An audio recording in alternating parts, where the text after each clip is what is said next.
एमपीएससीच्या माध्यमातून घेण्यात येणारी जी परीक्षा आहे ती आपण ऑफलाईन पद्धतीने घ्या। ती पेपर फुटीला आळा घालून या पेपर फुटीमध्ये सामील असलेल्या सगळ्या लोकांवरती मकोका कायद्याअंतर्गत कारवाई करण्यात यावी। तर याच्यामध्ये जे विद्यार्थ्यांचं नुकसान होणार आहे, जे विद्यार्थ्यांनी एवढे आत्महत्या केल्या, जे विद्यार्थ्यांचं एवढं वयवाढ होत आहे, याच्यासाठी जिम्मेदार कोण?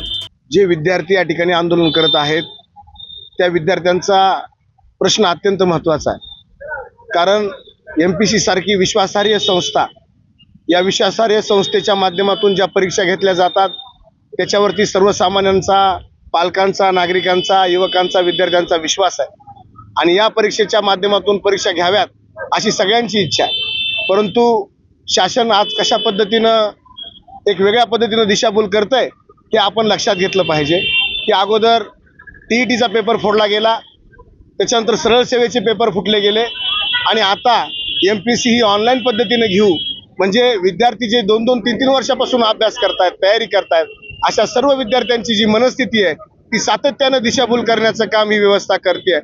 आमचं म्हणणं आहे, साधं प्रांजळपणे एक नागरिक पालक म्हणून आमचं म्हणणं आहे की आपण ही जी एमपीएससीच्या माध्यमातून घेण्यात येणारी जी परीक्षा आहे ती आपण ऑफलाईन पद्धतीने घ्या।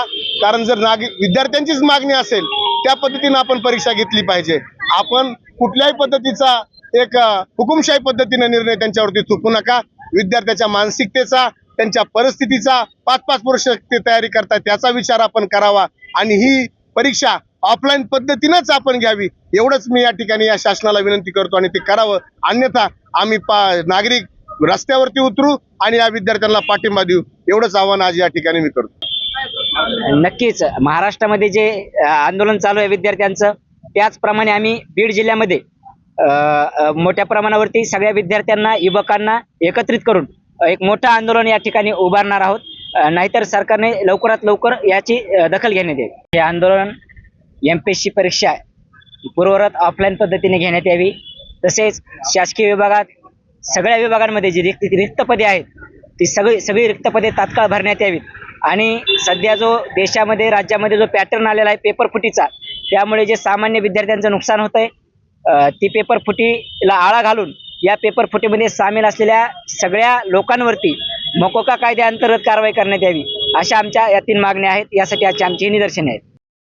आमचं आंदोलन फक्त याच्यासाठीच आहे की जो एमपीएससीनं निर्णय घेतला, पहिले जो ऑफलाईन पेपर घ्यायचे ग्रुप बी, ग्रुप सी, एमपीएससी, आणि आता त्यांनी निर्णय घेतला की हे पूर्व परीक्षा जी आहे ती ऑनलाईन घेणार आहेत आणि जे पूर्व परीक्षा जे ऑनलाईन घेणार आहेत आणि याच्या अगोदर ज्या सरकारने ऑनलाईन पेपर घेतले, तलाठी असो किंवा कोणत्याही पदभरतीच्या परीक्षा असो, ते जे पेपर ऑनलाईन घेतले याच्यामध्ये सतत पेपर फुटी, काय ना काही चिपचे प्रकरण झालेले आहेत, ते उघडकीस काय आलेले आहेत, सरकारना पण माहीत आहे, सगळ्या विद्यार्थ्यांना पण माहीत आहे।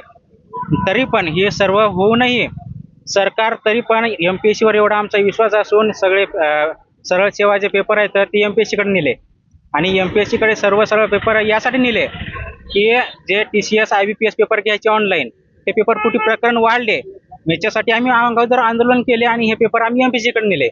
आणि जर हे पेपर एमपीएससीकडे नेल्यावर जर एमपीएससी जर तेच निर्णय घेत असेल की हे पेपर एमपीएससी पूर्ण पेपर ऑनलाईन घेत असेल, तर याच्यामध्ये जे विद्यार्थ्यांचं नुकसान होणार आहे, जे विद्यार्थ्यांनी एवढे आत्महत्या केल्या, जे विद्यार्थ्यांचं एवढं वयवाढ होत आहे, याच्यासाठी जिम्मेदार कोण?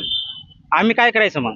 याच्यासाठी हे आमचं आंदोलन चालू आहे की एमपीएससीनं जो पहिलं पेपर पॅटर्न होता की ऑफलाईन पेपर घेणार होते, हे पेपर हे ऑफलाईनच घ्यायला पाहिजे। सरकारकडे काय मागणी? सरकारकडे एवढीच मागणी आहे आमची की जो पेपर पहिले ऑफलाईन घ्यायचे होते ते पहिल्यासारखेच पेपर पॅटर्न ठेवायला पाहिजे। जे नवीन जे विद्यार्थ्याच्या हितासाठी त्यांनी जे केलं होतं की सरळ सेवाचे जे पेपर होते सगळे एमपीएससीकडे आणले होते, त्यांचा आम्ही सरकारचं सगळ्यांचं स्वागत करतो। पण जे आता जे त्यांनी निर्णय घेतला की पेपर हे ऑनलाईन घेणार आहेत, फक्त तो निर्णय त्यांनी कॅन्सल करायला पाहिजे, एवढंच आमची मागणी आहे, बाकी काहीही मागणी नाही। नुकसान सगळ्यात जास्त होणार आहे। गोरगरिबाच्या मोठी तेवढी हैसियत आहे का आपल्याला सरकारी शाळांमध्ये आपले मुलं घालायची? लाखावर फीस झालेल्या सरकारी शाळांच्या, खाजगी शाळांच्या तेवढं उत्पन्न नाही आहे, तर आपले मुलं कुठे शिकणार? जिल्हा परिषद शाळेमध्ये। आणि जिल्हा परिषद शाळा जर बंद झाल्या तर सगळ्यात जास्त नुकसान श्रमिकांचं, शेतकऱ्यांचं, शेतमजुरांच्या टिकल्या पाहिजेत। पण या सरकारनं सरकारी शाळा सुद्धा बंद करण्याचा अट्टहास घातलेला आहे का? तर फक्त खाजगी शाळांना फायदा व्हावा म्हणून। 27 लाख विद्यार्थी सरकारी शाळेमधले यंदा कमी झालेले आहेत। आणि 30 लाख विद्यार्थी खाजगी शाळेमध्ये वाढलेले आहेत. हे कशाचं द्योतक आहे? तर हे सरकारच्या मानसिकता, जी मानसिकता श्रमिकांना जगू द्यायची नाही आहे, सामान्य विद्यार्थ्यांना, युवकांना जगू द्या, हक्क अबाधित राहिला पाहिजे, आपल्या हक्काचा रोजगार आपल्याला मिळाला पाहिजे, यासाठीची आजची निदर्शने. आपण सर्व या ठिकाणी उपस्थित झालात त्याबद्दल तुमच्या सगळ्यांचे अभिनंदन करतो. थांबतो. इन्क्लाब सगळ्यात जास्त होणार आहे. गोरगरिबाचे मोठे तेवढी हैसियत आहे का आपल्याला सरकारी शाळांमध्ये आपली मुलं घालायची? लाखावर फीस झालेल्या सरकारी शाळांच्या, खाजगी शाळांच्या तेवढं उत्पन्न नाही आहे, तर आपले मुलं कुठे शिकणार? जिल्हा परिषद शाळेमध्ये. आणि जिल्हा परिषद शाळा जर बंद झाल्या तर सगळ्यात जास्त नुकसान श्रमिकांचं, शेतकऱ्यांचं, शेतमजुरांच्या टिकल्या पाहिजेत. पण या सरकारनं सरकारी शाळा सुद्धा बंद करण्याचा अट्टहास घातलेला आहे. का? तर फक्त खाजगी शाळांना फायदा व्हावा म्हणून. 27 लाख विद्यार्थी सरकारी शाळेमधले यंदा कमी झालेले आहेत आणि 30 लाख विद्यार्थी खाजगी शाळेमध्ये वाढलेले आहेत. हे कशाचं द्योतक आहे? तर हे सरकारच्या मानसिकता, जी मानसिकता श्रमिकांना जगू द्यायची नाही आहे, सामान्य विद्यार्थ्यांना, युवकांना जगू द्या, हक्क अबाधित राहिला पाहिजे, आपल्या हक्काचा रोजगार आपल्याला मिळाला पाहिजे, यासाठीची आजची निदर्शने. आपण सर्व या ठिकाणी उपस्थित झालात त्याबद्दल तुमच्या सगळ्यांचे अभिनंदन करतो. थांबतो. इन्क्लाब सगळ्यात जास्त होणार आहे. गोरगरिबाचे मोठे तेवढी हैसियत आहे का आपल्याला सरकारी शाळांमध्ये आपली मुलं घालायची? लाखावर फीस झालेल्या सरकारी शाळांच्या, खाजगी शाळांच्या तेवढं उत्पन्न नाही आहे, तर आपले मुलं कुठे शिकणार? जिल्हा परिषद शाळेमध्ये. आणि जिल्हा परिषद शाळा जर बंद झाल्या तर सगळ्यात जास्त नुकसान श्रमिकांचं, शेतकऱ्यांचं, शेतमजुरांच्या टिकल्या पाहिजेत. पण या सरकारनं सरकारी शाळा सुद्धा बंद करण्याचा अट्टहास घातलेला आहे. का? तर फक्त खाजगी शाळांना फायदा व्हावा म्हणून. 27 लाख विद्यार्थी सरकारी शाळेमधले यंदा कमी झालेले आहेत आणि 30 लाख विद्यार्थी खाजगी शाळेमध्ये वाढलेले आहेत.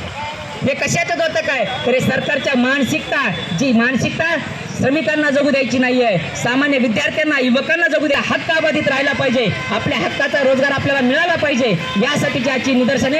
आपण सर्व या ठिकाणी उपस्थित झालात त्याबद्दल तुमच्या सगळ्यांचे अभिनंदन करतो. थांबतो. इन्क्लाब सगळ्यात जास्त होणार आहे. गोरगरिबाचे मोठे तेवढी हैसियत आहे का आपल्याला सरकारी शाळांमध्ये आपली मुलं घालायची? लाखावर फीस झालेल्या सरकारी शाळांच्या, खाजगी शाळांच्या तेवढं उत्पन्न नाही आहे, तर आपले मुलं कुठे शिकणार? जिल्हा परिषद शाळेमध्ये. आणि जिल्हा परिषद शाळा जर बंद झाल्या तर सगळ्यात जास्त नुकसान श्रमिकांचं, शेतकऱ्यांचं, शेतमजुरांच्या टिकल्या पाहिजेत. पण या सरकारनं सरकारी शाळा सुद्धा बंद करण्याचा अट्टहास घातलेला आहे. का? तर फक्त खाजगी शाळांना फायदा व्हावा म्हणून. 27 लाख विद्यार्थी सरकारी शाळेमधले यंदा कमी झालेले आहेत आणि 30 लाख विद्यार्थी खाजगी शाळेमध्ये वाढलेले आहेत. हे कशाचं द्योतक आहे? तर हे सरकारच्या मानसिकता, जी मानसिकता श्रमिकांना जगू द्यायची नाही आहे, सामान्य विद्यार्थ्यांना, युवकांना जगू द्या, हक्क अबाधित राहिला पाहिजे, आपल्या हक्काचा रोजगार आपल्याला मिळाला पाहिजे, यासाठीची आजची निदर्शने. आपण सर्व या ठिकाणी उपस्थित झालात त्याबद्दल तुमच्या सगळ्यांचे अभिनंदन करतो. थांबतो. इन्क्लाब